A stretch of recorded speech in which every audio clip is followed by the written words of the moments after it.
나는 무엇을 위해 금식하는가? 제목의 의미는 우리는 대개 금식을 하게 되면 살기 위해서 금식합니다. 그런데 에스더는 죽기 위해 금식했습니다. 그래서 우리는 오늘 이 본문을 통해서 나는 무엇을 위해 기도하고 있는가? 나는 살기 위해 기도하는가? 내가 원하는 것이 무엇인가? 우리의 기도를 점검해 보자라고 하는 겁니다. 그것이 오늘 에스더서 마지막 장, 오늘이 마지막 남은 이야기입니다. 그 교훈을 함께 나누고자 합니다. 에스더 9장으로 이스라엘 역사에 아주 중요한 절기가 하나 생겨납니다. 그것이 부림절입니다. 부림절은 어떠한 절기냐? 22절에 그 부림절의 의미가 나와 있습니다. 본문 22절에 보니까 슬픔이 변하여 기쁨이 되고 애통이 변하여 길한 날이 되었다라고 하는 겁니다. 크게 보면 자기 민족이 멸절될 위험한 음모로부터 구원받은 역사를 기리는 명절입니다. 하마터면 죽을 뻔했습니다. 가족도 재산도 생명도 모든 믿음도 다 사라질 뻔하였지만 그때 하나님께서 지켜내 주셨습니다. 우리도 그렇습니다. 우리도 잃어버릴 뻔한 것이 있고 이미 잃어버린 것도 있습니다. 나에게 슬픔이 있습니다. 애통이 있습니다. 이것 없는 사람 없습니다. 그러나 우리의 슬픔과 애통이 크다 할지라도 그 슬픔이 변하여 기쁨이 되고 애통이 감사함으로 바뀌는 날 반드시 우리에게도 있을 줄로 믿습니다. 그래서 우리는 부림절을 우리에게도 일어날 일일 수 있음을 기대하고 함께 지키는 여호와의 절기입니다. 그러므로 사랑하는 여러분, 혹 여러분에게 슬픔이 있습니까? 애통함이 있습니까? 속상함이 있습니까? 오늘 이 절기를 함께 나눔으로 나에게도 반드시 하나님의 회복의 역사가 있을 줄로 기대하고 믿음으로 살아내시기를 주님의 이름으로 축원하여 드립니다. 하나님께서는 부림절을 절기로 정해서 그 감격을 후손들에게 나누어라 명령하셨습니다. 저는 절기를 늘 이렇게 설명합니다. 알람 시계라고요. 우리의 영을 깨우는 알람 시계입니다. 그렇다면 부림절이 주는 영적인 의미가 있을 것입니다. 부림절은 우리에게 어떠한 교훈을 주려고 하는 것인가? 첫째 보면 모르드게를 죽이려고 준비해 놓았던 장대에 하만이 죽었습니다. 이 장대는 1000년 전부터 거슬러 올라갑니다. 출애굽기 17장에 장대에 관한 이야기가 맨 처음 등장하는데 공교롭게도 이스라엘과 아말렉의 전쟁입니다. 말씀드렸죠? 하만이 아말렉 사람, 모르드게는 이스라엘 사람. 그 둘 사이의 불편함은 이미 이스라엘 오랜 역사 속에서 전해오고 있었습니다. 이스라엘이 아말렉을 이겼습니다. 그리고 제단을 쌓는데 출애굽기 17장 15절 16절 말씀입니다. 모세가 제단을 쌓고 그 이름을 여호와 니시, 우리 잘 알고 있죠? 좋아하는 말씀입니다. 여호와 니시, 하나님이 우리에게 승리를 주셨다. 근데 이 말씀의 뜻은 아말렉과 더불어 대대로 싸우리라, 하나님이 우리에게 이김을 주신다라고 하는 겁니다. 여기에서 여호와 니시, 닛이라는 말이 바로 장대, 깃발이라는 겁니다. 고대 근동에서 전쟁을 할 때 그들의 신호는 큰 나무에다가 깃발을 매달거나 아니면 깃발이 없을 때에는 그냥 긴 장대를 흔들어서 군대의 신호를 보냅니다. 돌격하라, 위험하니 퇴각하라, 우리가 이겼다, 우리가 졌다. 이 모든 신호를 알리는 것이 바로 장대입니다. 장대, 그것은 한 사람을 죽이기 위해서 세워놓았던 것이 아니라 여호와께서 우리에게 보내신 신호다라고 하는 겁니다. 그래서 하나님은 여호와 니시, 우리에게 승리의 소식을 알려주셨다. 민수기 21장에서도 장대가 나옵니다. 이스라엘 백성들이 불뱀에 물려가고 죽어가고 있을 때 하나님은 어떤 조치를 취해 주셨느냐? 민수기 21장 8절 9절에 모세에게 이르되 불뱀을 만들어 장대 위에 매달아라. 그리고 모세가 만들어 놓았습니다. 그리고 그것을 보는 자마다 살게 되었다라고 하는 이야기입니다. 예수님은 이 사건을 요한복음에 이제 우리에게 전달하시면서 다시 설교하시면서 해석해 주시는데, 요한복음 3장 14절 15절에 예수님께서 하신 말씀입니다. 모세가 광야에서 뱀을 든 것 같이 인자도 들려야 하느니 이는 그를 믿는 자마다 영생을 얻게 하려 하심이라. 그리고 중요한 것이 우리가 외우고 있는 요한복음 3장 16절의 말씀입니다.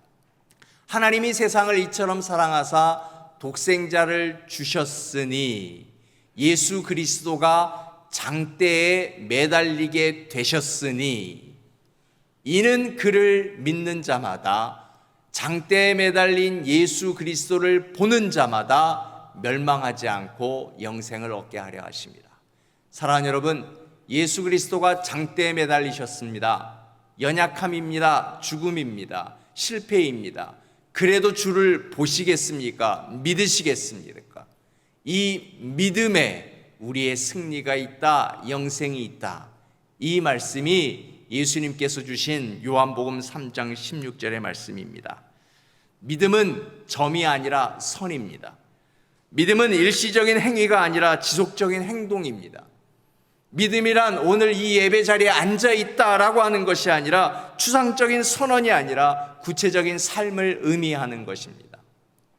장대에 매달린 예수 그리스도, 그분을 한 번 보는 것이 아니라 그 믿음이 삶이 되어 슬픔이 변하여 애통이 변하여 기쁨과 감사가 되실 수 있는 예배자의 삶이 되시기를 주님의 이름으로 축원하여 드립니다. 그래서 에스더가 금식기도 했던 것입니다. 에스더의 금식기도는 위기를 넘기는 수단이 아니었고 믿음이었습니다. 어쩌다 한 번 했던 것이 아니라 기도가 그녀의 삶이었고 믿음이었던 것입니다. 에스더의 가장 중요한 교훈은 하나님은 역사의 주인이셨다라고 하는 것입니다. 모든 일은 그의 섭리 안에서 일어나는 것입니다. 하만이 일어섰던 것도, 그래서 민족을 멸절하려는 것도, 그 위기 가운데 하나님께서 다시 일으켜 세우심도 하나님의 역사다라고 하는 겁니다. 나는 무엇을 위해 금식하는가? 그래서 우리는 하나님의 마음을 알기 위해 기도해야 합니다. 이것이 우리의 기도의 제목입니다. 이건 그냥 한 번 기도하는 것이 아니라 금식하며 결단하며 나는 하나님의 마음을 알기 원합니다. 이것이 오늘만 할 것이 아니라 한 주간 살아내면서 우리의 인생 동안에 기도하며 하나님의 마음을 알아내야 하는 겁니다. 금식하며 욕심 부리지 않고, 금식하며 욕망을 자제하며, 금식하며 본능을 누르며 나는 무엇을 해야 하는가? 하나님의 마음을 알아가야 한다라는 겁니다. 이것이 불임절의 영성입니다. 또 하나의 교훈이 있습니다. 다시 출애굽기로 가서 아말렉과 전쟁 이야기를 조금 더 합니다. 군대를 이끄는 여호수아가 싸우고 있는 동안에 산 꼭대기에서 모세와 아론과 훌이 손을 들고 기도하면 이스라엘이 이기고, 그 손이 피곤하여 내려오면 전세가 역전되었습니다. 영적 전쟁의 승부는 싸움의 현장에서 결정나는 것이 아니라 기도의 현장에서 결정난다는 교훈입니다. 그러므로 영적 전쟁은 기도의 싸움이요 예배의 싸움인 것이었습니다. 법적인 싸움도 아니요 자존심의 싸움도 아닙니다. 그러므로 아무리 쉬워 보여도 영적 전쟁은 기도 없으면 패배합니다. 반대로 아무리 어려워도 기도하면 승리할 수 있다는 교훈을 주시는 것입니다. 그리고 또 하나, 모세가 힘드니까 아론과 훌이 손을 붙잡았습니다. 해가 지도록 손이 내려오지 않아서 전쟁을 이겼습니다. 그렇다면 저는 한번 생각해 봤습니다. 왜 꼭 손을 붙들고 있었을까? 차라리 손을 처음부터 나무에 묶어놓으면 될 것 아닌가? 저 같으면 그렇게 했을 것 같습니다. 그런데 하나님의 방법은 그것이 아니었습니다. 왜냐하면 영적 전쟁은 혼자 할 수 있는 것이 아니다라고 하는 겁니다. 전도서 4장 12절의 말씀입니다. 한 사람이면 패하겠거니와 두 사람이면 맞설 수 있나니 세 겹줄은 쉽게 끊어지지 아니한다. 이것이 중요합니다. 여러분 아십니까? 성도는 단수가 아니라 복수입니다. 거룩한 무리라고 하는 뜻입니다. 교회 단수가 아닙니다. 복수입니다. 한미교회라고 하는 것은 부름받아 나온 사람들의 무리다라고 하는 겁니다. 그래서 교회는 복수입니다. 혼자가 아닙니다. 도와주지 않으면 혼자 하겠지, 위험합니다. 왜냐하면 그가 지치면 아무도 할 사람이 없겠다는 것입니다. 그러므로 동역은 얼마나 소중한 일인지요. 그래서 금식하면서 우리는 뭐 해야 되는가? 동역할 수 있기를, 우리 한미교회가 함께 일할 수 있기를, 전 세계가 함께 하나님을 섬길 수 있도록 우리는 동역을 위해서 기도합니다. 그래서 에스더는 혼자 금식하지 않았습니다. 함께 했습니다. 함께 금식함으로 계란으로 바위를 부실 수 있었습니다. 그래서 하나님은 책에 기록하여 불임절을 지키라 라고 말씀하셨습니다. 여호와 니시, Lord is my banner. 그 하나님을 나의 삶에 보이는 것, 그것이 바로 믿음입니다. 우리도 불임절의 영성을 가지며 우리의 삶이 배너가 되어 깃발이 되어 장대가 되어 그리고 우리가 함께 하나님을 보일 수 있는 그런 교회가 되실 수 있기를 주님의 이름으로 축원하여 드립니다. 모르드게는 왕의 신임을 얻어 왕의 다음 가는 사람이 되었습니다. 그 사실은 왕들의 일기에 기록될 정도였습니다. 모르드게는 많은 유대인들에게 큰 존경을 받았고 형제의 사랑을 받았습니다. 기도의 열매입니다. 이렇게 금식 기도하게 될 때 기도의 열매는 존경과 사랑을 얻습니다. 물질의 부요함이 아닙니다. 그러므로 우리가 금식 기도하게 될 때, 함께 기도할 때 비로소 교회 안에 존경과 사랑이 가득 채워지게 되는 것입니다. 깊은 기도로 서로를 존경하고 사랑하는 교회가 되었으면 좋겠습니다. 그래서 하나님은 우리를 이렇게 축복하셨습니다. 창세기 12장 3절입니다. 너를 축복하는 자에게는 내가 복을 내리고 너를 저주하는 자에게는 내가 저주하리니 땅의 모든 족속이 너로 말미암아 복을 얻을 것이라. 이 말씀의 의미를 잘 기억해 보십시오. 축복하는 자에게 축복하겠다, 저주하는 자에게 저주하겠다라고 하는 것은 끝을 얘기하는 것입니다. 끝이 좋은 사람. 하나님은 알파와 오메가, 시작도 끝도 동일하신 분이십니다. 처음에 창조하셨고 처음에 사랑하셨던 그분은 끝까지 배신과 아픔이 있어도 창조하셨던 것처럼 우리를 창조하고 그리고 사랑하셨던 것처럼 우리를 사랑하셨습니다. 그래서 하나님은 우리에게 기대하십니다. 너를 축복하는 자에게 축복하겠다. 너도 끝이 좋은 사람 되라. 하나님 안에서 마무리를 잘하는 사람이 되라. 그래서 우리도 묵상하고 기도해야 합니다. 금식하면서 기도해야 될 일은 무엇인가 하면, 하나님, 내 삶의 끝이 좋은 사람 되게 하여 주옵소서. 사랑하는 여러분, 창세기의 말씀으로 여러분을 축복합니다. 우리는 많은 축복 가운데 이 땅에 태어났고 그리고 이곳으로 부름받아서 이곳에서 살고 있습니다. 이것은 우리의 중간입니다. 그러나 여러분, 이 좋은 복이 끝까지 아름다운 사람 되셔서 끝까지 주를 믿는 사람 되셔서 우리의 끝을 보고 있는 모든 사람들에게 축복이 되기를 주님의 이름으로 축원하여 드립니다. 그래서 우리는 금식하며 기도해야 됩니다. 때로는 곡을 끊어가며 본능을 억제해가며, 하나님, 나의 삶의 끝이 좋을 수 있게 하여 주옵소서.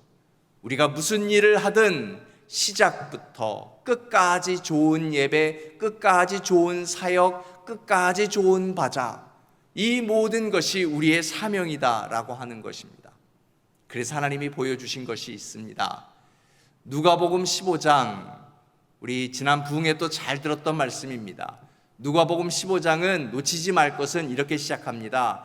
한 사람에게 두 아들이 있는데, 그리고 시작됩니다. 그런데 둘째 아들이 아버지에게 유산을 달라고 합니다. 근데 여러분, 지금도 그렇지만 지금은 그 의미가 퇴색됐는지 모르겠지만 당시 고대 근동에 아버지가 살아계시는데 존재하는데 아버지에게 유산을 달라라고 하는 것은 명예를 훼손시키는 일입니다. 아버지 돌아가십시오라는 말입니다. 아버지에게 상처 주는 말입니다. 어떻게 자식이 이럴 수 있습니까? 아하수에로는 자기가 자존심을 잃을 때 아내를 버렸습니다. 그런데 누가복음의 아버지는 아들로부터 자존심은 잃어버렸지만 아들을 버리지 않았습니다. 아들에게 존경을 잃은 아버지는 아들을 버리지 아니하고 오직 사랑으로 자신의 상처를, 괴로움을 견뎌내고 있습니다. 이 아들이 먼 나라로 갔습니다. 고삐 풀린 생활 방식으로 전 재산을 날려버렸습니다. 그래서 우리는 탕자라고 하지만 사실 신학은 탕자의 의미를 이렇게 씁니다. 탕자는 prodigal이라고 하는 말을 우리말로 번역하자면 무모할 정도로 씀씀이가 크다, 하나도 남김없이 다 쓴다. 물론 둘째 아들이 이래버렸습니다. 하지만 prodigal은요, 사람에게 쓰는 단어가 아니라 하나님의 성품에 사용되는 단어입니다. 하나님의 은혜는 무모할 정도로 씀씀이가 큽니다. 하나님의 은혜는 하나도 남김없이 우리에게 쏟아 부어집니다. 하나님의 은혜는 하나도 남김없이 이 한미교회에 61년 동안 쏟아 부어졌고, 이 미국 역사에, 그리고 태초에 하나님이 창조할 때부터 모든 인생에게 하나님의 은혜는 prodigal, 하나도 남김없이 쏟아졌던 것입니다. 비록 아버지의 명예를 훼손하고 아버지의 재산을 다 들고 프로디걸 다 남김없이 써버린 줄 알았는데, 그러나 하나님의 은혜는 그 둘째 아들에게도 남김없이 쏟아 부어졌던 하나님은 바로 탕자 프로디걸이셨습니다. 아들의 모습이 시야에 들어와서 아버지가 달려갔습니다. 제가 이스라엘에서 배웠는데요, 중동의 아버지는 절대로 달리면 안 됩니다. 그게 중동 남자의 풍습입니다. 오직 급한 일에 달려가는 것은 아이들과 여자이어야만 합니다. 남자는 달려가면 안 됩니다. 그런데 지금 아버지는 달려가는 겁니다. 아들에게 달려가 그대로 감정을 내보입니다. 아들을 끌어안고 입을 맞춥니다. 아들을 향한 사랑에는 이토록 무모할 정도로 자기의 모든 감정을 쏟아붓는 프로디걸, 바로 하나님은 탕자이셨습니다. 근데 성경은 두 아들이 있었다고 했습니다. 동생이 돌아왔는데 형이 속이 뒤집힙니다. 아버지에게 화를 쏟아냅니다. 나를 위해서는 염소라도 주어 즐기게 하신 일이 없더니 집 나가서 재산 탕진하고 온 게 뭘 잘한 거라고 송아지까지 잡습니까? 형도 아버지에게 상처를 주었습니다. 희곡 아마데우스, 살리에르와 모차르트가 나옵니다. 살리에르는 하나님께 흥정을 합니다. 제가 세상에 유명해져서 불멸의 존재가 되게 해주세요. 그러면 저는 하나님께 순결과 근면함과 가장 깊은 겸손과 삶을 드리겠습니다. 그리고 제가 가난한 사람 도울게요. 이때 갑자기 모차르트가 등장하죠. 가히 천재적입니다. 모차르트의 중간 이름 아마데우스는 하나님께 사랑받는다라는 뜻이었습니다. 그럴까요? 살리에르가 아무리 해도 안 되는 건 모차르트는 그냥 해버리는 겁니다. 무모할 정도로 재능이 부어진 것 같습니다. 그래서 살리에르는 성경 속에 나오는 이 형과 같이 섬뜩한 말을 해버립니다. 하나님께 재능을 받을 만한 자격을 갖추려고 본능적 욕망마저 다 물리치고 살았는데, 모차르트는 약혼까지 하면서 온갖 불륜을 행하고 방종을 행하는데 아무런 징계가 없습니까? 하나님, 저는 이제부터 당신과 적입니다. 살리에르도 틀렸고 모차르트도 틀렸습니다. 아버지께 유산을 내서 탕진해버린 정신나간 둘째도 틀렸고, 그 동생을 위해 잔치를 베풀었다고 화낸 큰아들도 틀렸습니다. 하지만 아버지는 둘 다 사랑했습니다. 그리고 하나님은 모차르트도 살리에르도 사랑했습니다. 그리고 하나님은 오늘 우리도 이렇게 사랑하십니다. 언제나 하나님이 먼저 우리를 찾으십니다. 동생의 경우처럼 하나님께 달려가 우리를 안으실 때도 있지만, 형의 경우처럼 차분히 끈기 있게 우리를 설득해가며 기다리실 때도 있습니다. 그래서 우리는 금식해야 합니다. 하나님이 나를 찾으시도록 금식해야 합니다. 무지한 사람은 배우지 못한 사람이 아니라 자기 자신을 모르는 사람입니다. 너 자신을 알라. 소크라테스의 말을 빌리지 않더라도 가장 어려운 것이 내 자신을 알고 이기는 것입니다. 그렇기 때문에 우리는 내 자신을 알기 위해 금식하며 기도해야 합니다. 그렇지 않으면 나도 모르게 하만이 되고 나도 모르게 아말렉이 되어버립니다. 지난 여름 동안 제가 늘 집에서 교회를 오려면 멀다이나 도로를 타고 얼빙팍을 지나가게 됩니다. 짧은 도로인데 미국은 공사를 왜 이렇게 오래 하는지요? 여름 내내 하더라고요. 얼마나 불편했는지 모릅니다. 하나님이 그렇습니다. 유대인들을 공사하기 위해서 포로 잡히게 하고 가족들과 헤어지게 하고 생명의 위협이 있습니다. 지금 그렇습니다. 미국이 공사 중입니다. 그래서 불편함이 우리 이민자가 괴롭힘을 당하고 어렵습니다. 하지만 이 불편함 속에 참아낸 사람들을 통해 하나님은 공사를 마무리하실 것입니다. 몇 주 전 제가 늘 지나가던 공사하던 곳에 이런 편말이 붙었습니다. The end of construction. Thank you for your patience. 이런 글자가 붙더라고요. 예, 저도 참았습니다. 많은 주민들이 참았습니다. 그래서 깨끗한 도로가 되어서 지금 그 도로가 얼마나 편한지 모르겠습니다. 여러분, 우리가 공사 중이니까 불편해요. 저 사람은 왜 그럴까? 공사 중이니까 그래요. 지금 미국이 왜 그럴까? 공사 중이니까 그래요. 그럼 우리 뭐 해야 될까요? patient. 어떻게 해요? 금식하면서. 그러면 편해질 거예요. 곧 회복될 거예요. 우리가 아픈 가족들이 있는 것도 공사 중인 거예요. 금식하며 기도해야 하는 것입니다. 특별히 우리는 공사 중인 인격을 위해서 기도해야 되겠습니다. 그래서 다른 사람에게 불편함을 주지 말아야 하겠습니다. 그렇게 우리가 함께 기도할 때 하나님은 우리를 참게 하시고 우리가 그렇게 참아낼 때 공사가 다 끝나서 평안하고 회복한 시대, 평안하고 회복한 교회, 평안하고 회복한 교회가 가정이 회복될 줄로 믿습니다. 사랑하는 여러분, 그러한 일이 우리의 그 삶 가운데 회복되기를 주님의 이름으로 축원하여 드립니다. 은혜로우신 하나님, 우리가 불임절의 영성을 지키기를 원합니다. 우리는 금식하며 하나님의 마음을 알게 하시고 나 자신을 이기도록 하시며 우리의 인격이 공사 중일 때 또 우리의 삶의 환경이 공사 중일 때 잘 참아갈 수 있게 하여 주시며 특별히 내가 다른 사람에게 불편을 주지 아니하는 저희들 되게 하시고 하나님, 우리 교회가 함께 기도하고 금식하며 하나님이 기뻐하시는 교회를 지켜가고 사명을 감당하는 한미교회 되게 하여 주옵소서. 예수님의 이름으로 기도드립니다. 아멘.